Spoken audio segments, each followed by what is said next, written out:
Hi guys, welcome back to another DIY video. I've learned so many things just doing all my DIY projects. One of the major things that I've realized owning a home is that you should do your flooring in the beginning if you can. Even if you think down the line that you want to get it done, just do it in the beginning. It's going to make your life easier later on, trust me. Carpet just does not work well. Even if you get nice carpet, at some point you will wish that you have non-carpet flooring.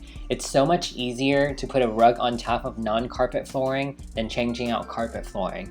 Trust me. This is what the finished project looks like. I installed a huge hanging light to finish the space.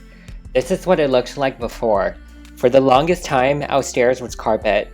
We had wood floor at our old place, and seeing how our old dog struggled to come downstairs, we decided to keep the standard carpet on the stairs, amongst other reasons with the builder for this house. But anyways, I did an experiment in our closet, taking out the carpet and putting in LVP flooring, which I created a video for that. Click on the top right hand corner to check it out.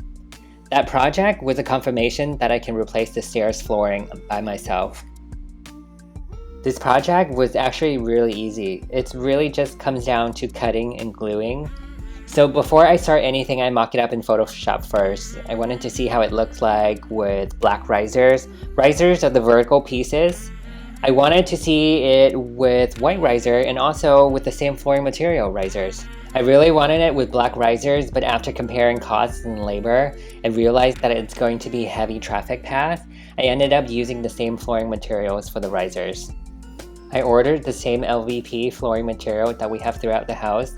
With this type of flooring that we have, the stair nose will sit flush with the tread. Tread is the part where you step onto to go up the stairs. Here's an anatomy of a staircase. Thank you to whoever made this illustration. I ripped out the carpet on the first tread just to see what I'm working with underneath. I quickly realized that I would need to trim all the treads to have them flush with the risers. I then ripped out the carpet and the foam underneath, then removing all the staples and making sure everything is flat. Then I used a jigsaw to saw out the extra overhang on the treads to get them flush with the risers.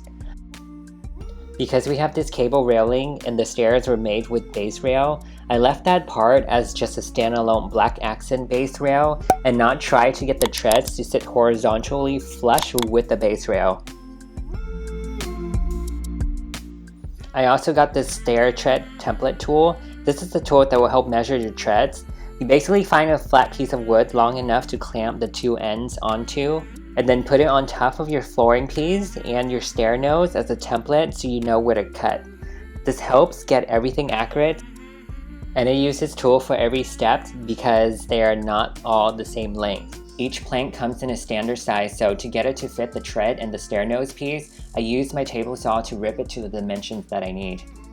Once I have everything cut out for my first tread, making sure the surface is flat, I then use Loctite Power Grab adhesive, laid out a generous amount on the subfloor, then setting my floor piece and stair nose just right on top of it. I put weights on top just to make sure the adhesive is spread out and there's no gaps in between. I repeat the process until I have all my 17 steps done. For the landing, I just laid out the flooring like a regular area.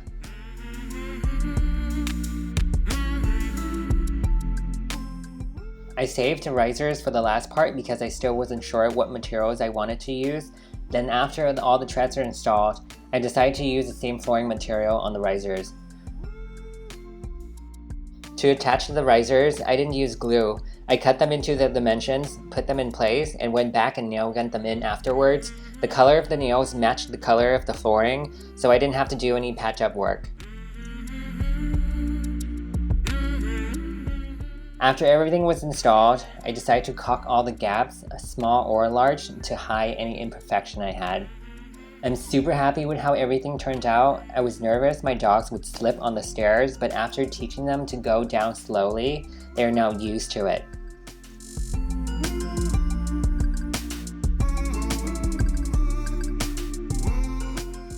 I got questions about what flooring I used in my previous videos.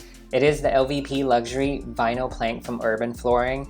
It is the Cascade series. The color is called Yosemite, and I put a link to it in the description. I chose this because it brightens up the house, it's super easy to decorate with, it looks clean all the time. My floor is probably filthy, but I honestly can't tell.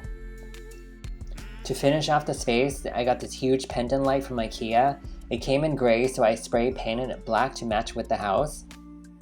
I installed the light by myself, and I actually did it before I started on the stairs. It was probably one of the hardest things I had to do physically. The height of the space is about 14 feet tall. I had to rent a huge ladder from Home Depot to get to the top. Then I had to crawl into the attic to run the electrical wire to the switch. It was tough because crawling around the attic is not fun at all. It's basically like playing Twister, but if you step on the drywall, your ass is going through the ceiling. Then I had to add a switch to this box here.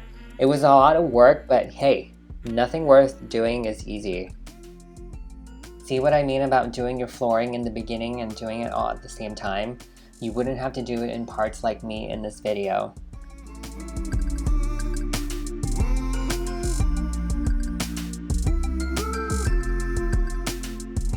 Also too, even though I ordered the same flooring material, because they are not run from the same batch, there's a 2 years difference. They're not completely the same color.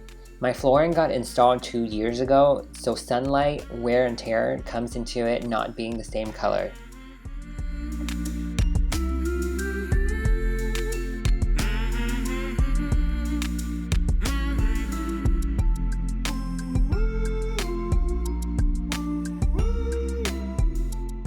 I'm super happy with how everything turned out. It was worth the labor, and now I can really say that the first floor is complete.